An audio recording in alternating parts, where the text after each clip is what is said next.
Hello, everybody. I wanted to post this little video here. I came across this article. I was a little late on it. It came out 6 days ago, but I kind of saw this, and it says DC Comics 10 unresolved storylines from the Rebirth Era, and our boy Tim Drake, he makes the list twice on here. So I wanted to put this out there because these are some questions I had about Tim Drake. And this is just something that kind of happens reading comic books. It's one of the frustrating things about being a comic book fan. And that is, we have these stories, we have these comic titles, and for whatever reason, the title gets canceled. There's a creative change. There's new creators, new editors. There's a shift in the continuity, and storylines, plot points, characters just kind of get dropped and forgotten about and never brought back up again. And you, as the reader, kind of scratch your head and go, "Yeah, whatever happened? What was that?"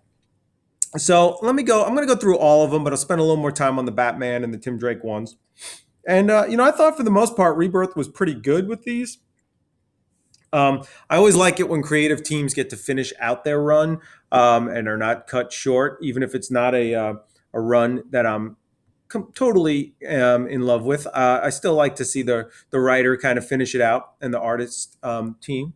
But number 10, Oliver Queen quit being Green Arrow only to show up again hunting for Leviathan. And honestly, Green Arrow was a troubled book and a troubled character for New 52 and Rebirth. The New 52 was kind of a mess, and then they tried to bring him sort of back to his kind of origin, and then Rebirth kind of brought him back. And there were some good moments in Rebirth and some good storylines, but for a while there in Rebirth, it was being published twice a month, and that was a little bit too much Green Arrow, and there was a lot going on, and he was living in a forest, and they never quite got Green Arrow right. And I always feel like Green Arrow works better in a team book in like Justice League or as like a side, not a sidekick, but sort of a side character or a team up. It's kind of hard for him to carry his own book. Plus, you had the CW show going. So it was like, how much do we make it like the CW show? How much not? So, yeah, he just kind of quit and then came back. And there's another thing with Green Arrow we'll get to a little bit later. Here, this kind of came out of the New 52, and that was the mysterious Pandora was killed before it was revealed how she knew Dr. Manhattan had tampered with the DC universe. And part of that, I think, was because she was made and created before the whole Dr. Manhattan thing. But also, like, I remember when New 52 came out, and I bought every book. I read all 52 number one issues. In fact, I read all 52 books for the first year that it was going. And there was this thing of like, she was in every first issue, and where was she, and could you find her? And it was like so interesting and so cool and it was just such a cool, like, there she is. And, I'm like, no, she wasn't in this book. The Wonder Woman one was like really hard to find. And then I went on the internet. I'm like, oh, wait, there she is. I didn't see that. And what happened, I feel like they just waited too long to reveal the mystery. Like, it just took forever. And by the time they started to deal with it, I just didn't care anymore. I just really didn't care. And so I don't really care about this either. So Pandora was one of those things that had great potential, and it just got squandered. Number 8, the box that Martin Manhunter entrusted Green Arrow with was a MacGuffin device whose true power was never revealed. And yeah, and I kind of remember this. I remember it being like, why on earth would he give it to Green Arrow? And I'm not really sure whatever happened with all that. And honestly, I don't really even care. I mean, they're not going to give Green Arrow anything important. So, yeah, that was one of those things that people just forgot. Oh gosh, I don't even want to talk about this, but Heroes in Crisis left many unanswered questions, such as how heroes ended up at the sanctuary and if there were more deaths than readers were shown. Oh gosh. The only unanswered question for me in this is how on earth did anyone allow this book to be made? This book is so bad, except for the art. The art is beautiful.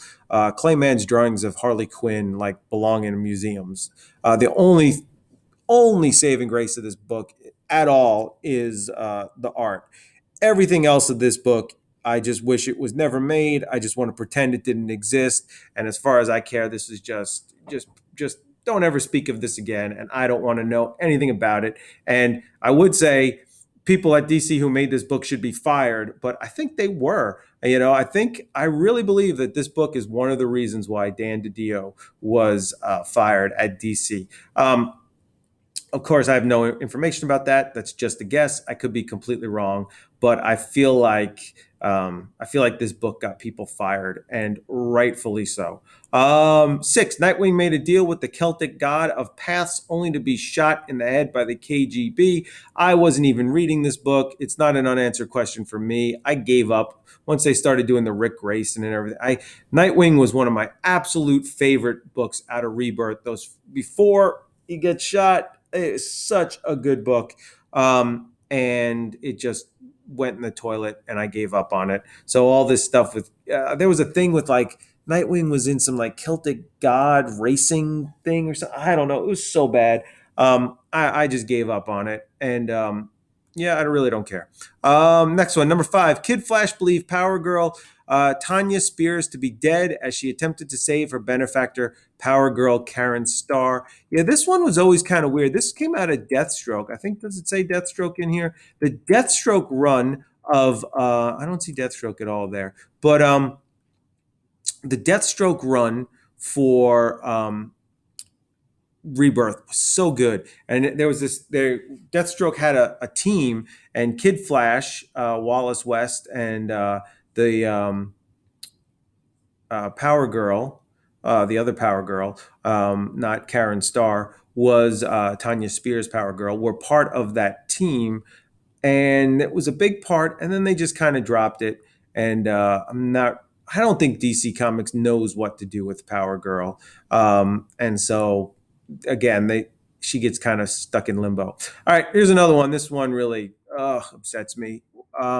Revealed to be the mysterious Mr. Oz, Jor-El was taken away by a mysterious force, then returned out of nowhere in Bendis's Man of Steel. Yeah, well, Bendis, this is just so they built up this whole thing with Jor-El as Mr. Oz, and it was so good, and then it just ended with a whimper, and the way it ended just I don't know, it was just like, what was that all about? I felt like Jor-El could have been like a really good character who was kind of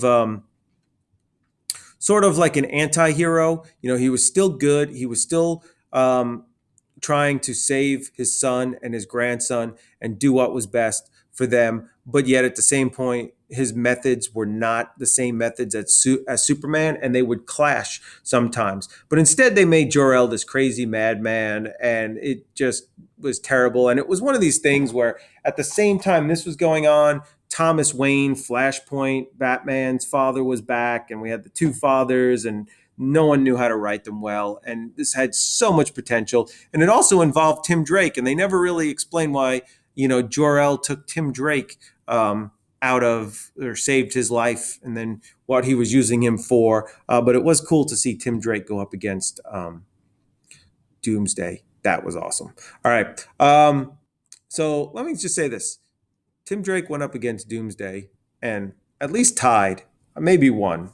He had some help from Jor-El. Superman went up against Doomsday, had the whole help of the Justice League, and I guess tied, but died in the end. So, Tim Drake's better than Superman. All right, number 3, the Super Sons of Tomorrow faced Timothy Drake. Look at that, Timothy Drake from another timeline, who believed himself to be a savior, and he calls himself Savior.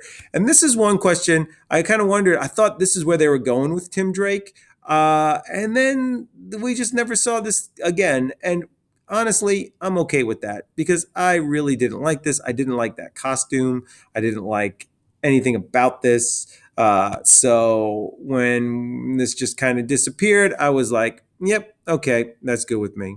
2, Captain Atom. I don't even care about Captain Atom. Captain Atom, I've said this before, he's one of my least favorite characters. If you're a huge Captain Atom fan, God bless you. And I hope you enjoy his books and enjoy him and all that. I have no problem with you liking him.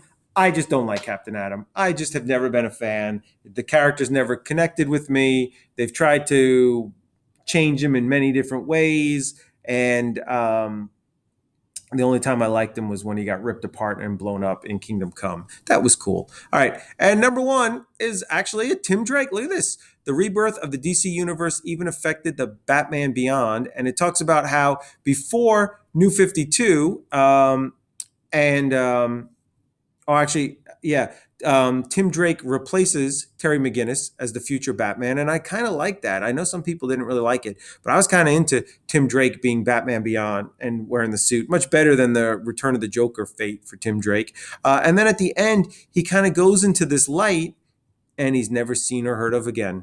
What happened to him? Where'd he go? No one knows. No one will tell us. All we know is that Terry McGinnis is back as Batman Beyond, and Tim Drake, that's it. Unanswered question.